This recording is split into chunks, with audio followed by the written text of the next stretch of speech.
Georgia, Alabama just finished, and that might have been the clash of the year, which started off as a first half stomping from the Crimson Tide, turned into a late second half revival. Almost looked like a revenge of some of the past transgressions done against the city of Atlanta and the state of Georgia. Don't talk too much about 28-7. Look, this game was an absolute SEC masterclass, but not in the same way that we thought. I think a lot of people thought this was going to be a sharpens iron, maybe mid to low scoring game that really tested the strengths of both of these offenses and defenses. But what resulted, like I said, was initially a complete dominance from Alabama. They took their gas off, and you can't take the gas off of a team who's full of studs. No pun intended, Georgia. I know how Georgia players feel about gas pedals, so I don't want to get anyone too excited. So in this video, we're going to talk about the game. Obviously, some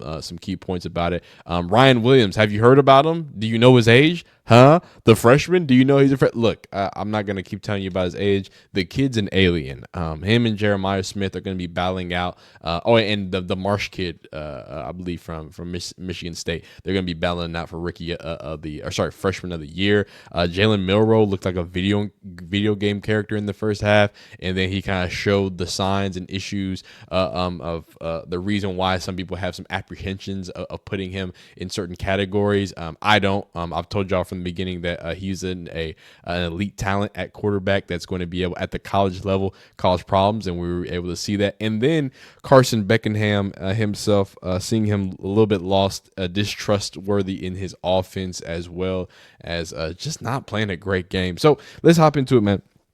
Right off the rip, like I said, this is an instant classic game. It started heating up right at the end. A lot of back and forths, a lot of this and that. Let's just look at the. Can you look at the? I want to look at the little game flow where it tells you the percentages. Look at it. Look at this.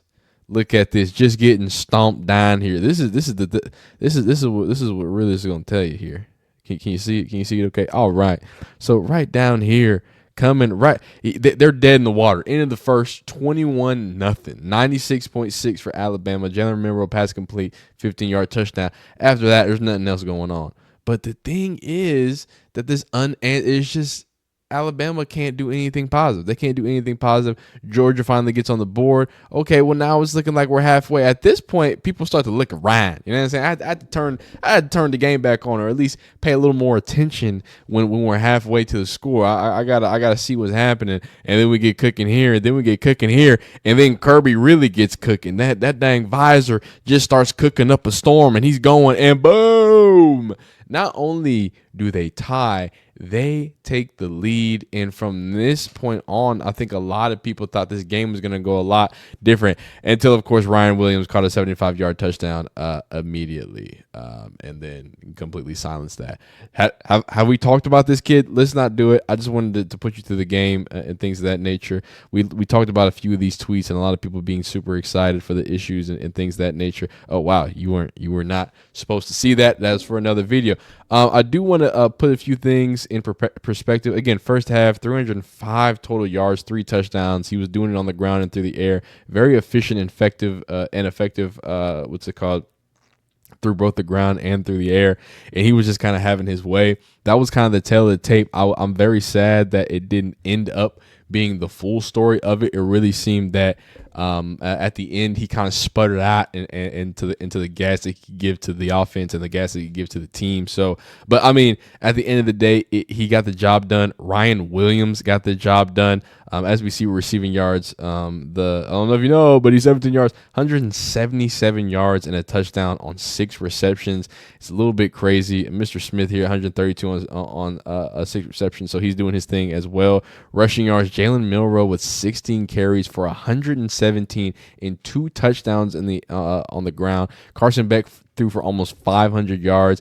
And before we get into, because I'm gonna go ahead and praise Mr. Ryan Williams a little more, and we'll get kind of deeper into the. Come on, I can't play this, dog. We'll get a little more deeper into the situation that is situated. I think the biggest thing that we need to talk about is that Carson, the Beckingham, Mr. I got a full sleeve tattoo on me. decided to come up and play probably one of his worst games. And can I tell you a little bit about the Georgia offense and some of the issues that we saw? Now, Kentucky's a legit defense as they showed today, but Georgia's offense has been so unexplosive that it's a little sad. It's been a little sad to watch them and how they operate. And I think that was the tail of the tape. And when I was talking about the lead up of this game, I didn't get to upload that video. But when I was talking about the lead up of this game, I knew it was going to be a hard one for Georgia to win, because although they're going to have the defense that I think that can, keep you into most games, their offense showed no explosion. They have talent. I think Carson Beck's a good quarterback. Regardless of what he showed, I think Carson Beck is still a good quarterback. The ball comes out of his hand phenomenally. He throws a great ball. He usually has good decision makings. He usually makes good decisions. At the end of the day, I think that he kind of got at the end of his rope, right? There wasn't, I feel like, a lot of talent. Mr. Grant Delp wasn't being who he needed to be. A lot of these receivers, I don't think, were being who they needed to be. There was a lot of bad drops that were compounded by Carson Beck also making some bad decisions. The first half, he just looked lost. He looked like he was seeing ghosts. And he was just putting the ball in places and spaces that I don't think he should have. And I think he would typically not do, because he's smart enough not to put himself in those predicaments. But it really felt like when he started that Carson Beck in his mind was playing behind. I don't know how to, better describe that, but that's what it looked like. I don't even want to say nervousness. I was talking to my guy, my buddy. I got a lot of Georgia fans. Live in Georgia. And I was texting about it. I was like, yo, it looks like he never, as soon as he walked on the field, he never trusted his offensive teammates. And not in a negative way, not in like a shady way, but it just felt like he just wasn't. In the opposite, we talked about Shador earlier as well. In that whole situation, that touchdown to 14, I forgot his name, Harper, I forgot his name. Regardless, and I was talking about how that was all about trust, right? And when you get to a certain level of comfortability in an offense, you start putting the ball in places that you perceive and know there are going to be good spots. And it didn't feel like Carson Beck had that same level of confidence that I think he typically has. I think we saw it last year with the Lad McConkneys and the Brock Bowers of the world, but I don't think he has a Lad McConkney or a Brock Bowers. Georgia comes in missing some receivers too, so it's not the best thing in the world. But going back, this is the craziest part. There's 117 yards, only 173 total rushing yards, and you see that the running backs themselves only totaled for what did he like 50 of them, like 50 yards, 117 for Jalen Milroe. That is just effective. And then Georgia just looked lethargic on offense, and we saw that. But man, oh man, this man right here, Ryan Williams. If we could just take a second and admire how absolutely fundamentally broken this dude is. I don't know what College Football 25 was doing. I don't know if y'all got your ratings right. But this 17-year-old son of a gun can spin it, can win it, can flip it. He is one of the most electrifying players in all of college football. Like, for as much as, and don't you dare for a second think I'm trying to take away from Travis Hunter. You can't take away from Travis. What Travis Hunter is doing, it doesn't matter if it was D3. You can clearly see there's a difference there, whatever. But I do think it gives Ryan Williams a benefit that he's doing this against SEC opponents. Like, I'm watching, I'm just like, dog, he doesn't like the way he, and he's not a big, it's not like, okay, so Jeremiah Smith also is a freshman, but he's a big dog. Like, he's 6'3", 6'4". Like, all right, cool. I can see the way that he can carry himself in a way that is not a freshman. But Ryan Williams, if I'm not mistaken, he's like 6'1", maybe 6 foot. Like, he's not big. He's not wide. He's not super strong. I mean, he's clearly is strong. But he's not a large presence. But boy, Jalen Milroe not only trusts him, and I think that's where I want to touch. It's not just that, oh, he's a freshman that's making plays. I want y'all to understand that this is a freshman that a senior, Jalen Milroe's a senior, right? Senior, junior, I forgot. He's been in the game for a while. That the leader of this team trusts. First year out the gate from spring. It's not that he's making great plays. It's the trust. It's that when Jalen Milroe is in trouble, when Alabama needs a play, they look for Ryan Williams. And I think that needs to be highlighted and overstated when we talk about his impact on the offense, right? Because some days it might not look like 6 receptions for 177 and a 75 yards. Like it might not look like that, right? But I think that he has shown the level of weapon that he can be, and it makes this offense a little different, because if Ryan Williams is what he's been, which is a security blanket in the most explosive way possible, not plausible. Now you've got this red herring on the back end that can take the top off. He can be a security blanket under the top. He has great rack. After the catch is just, rack. I said rack. Great yak. He can get it done after the catch. He can get it done down the field. He can get it done with his speed. Jalen Milroe can clearly do it and get it done on the ground. And let's park it there. We talked about it, and this is the last thing I'm going to talk about, because y'all can go back at it. Y'all can go back and check it out.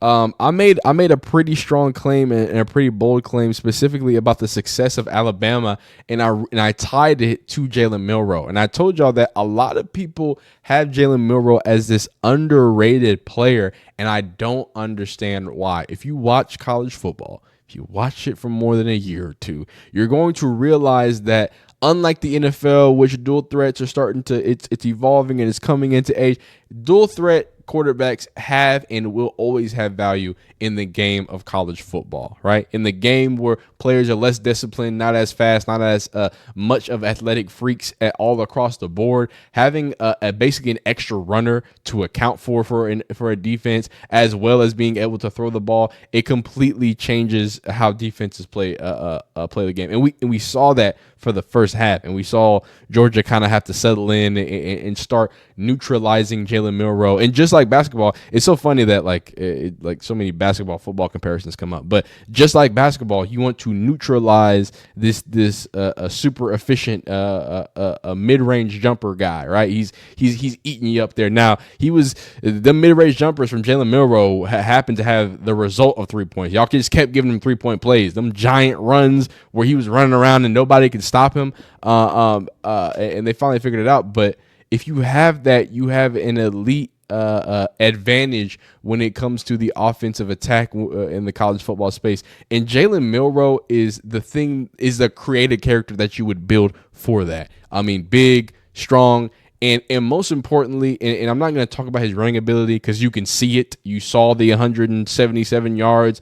But I want to talk about his arm, because he was decisive. He knew when and where and why to put the ball in places.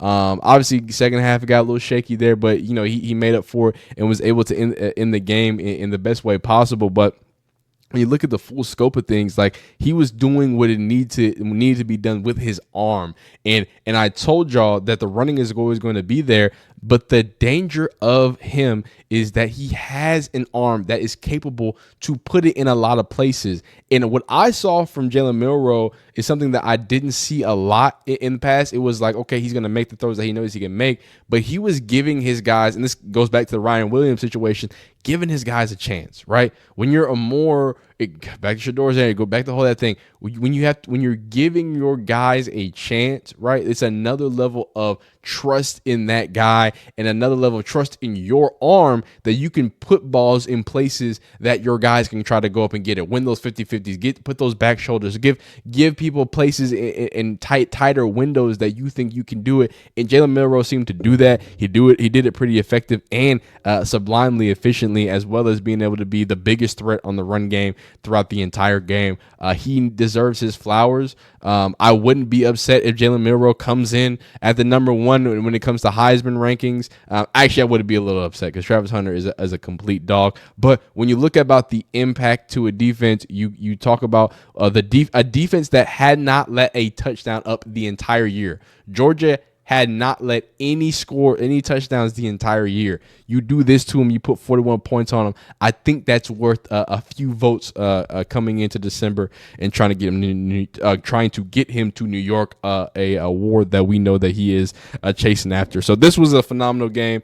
I love the finish. Kirby's always going to try to give it a run. Where this leads the SEC, I don't think this is going to really affect either of these teams' bid to get into the college football playoff. Now, the SEC championship, funnily enough, this might help Georgia because if this takes them out of the SEC championship, and they can skirt in being like the 11th team or number 10 team, which I can see them ending up being the 10th team because I don't think the rest of their conference is anything too crazy. I do believe they go against us. They go against the University of Texas, so that could be the only thing. Yep. So they are at Texas 2BT at the 19th. So when we get into October, that's going to be a little bit of a situation there. And then, they've got a gauntlet right here. They got Ole Miss, should it be a gauntlet, and then Tennessee. So, I can see them maybe skirting out. I mean, we're gonna give them another loss. You know what I'm saying? So, we will be the number one team in the nation.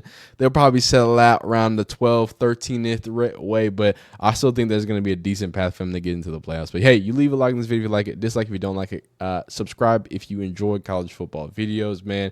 Leave a comment and tell me how you feel about Carson Beck and Jalen Milroe's performance and what is your favorite game of the college football week, man. Y'all be amazing. Appreciate it.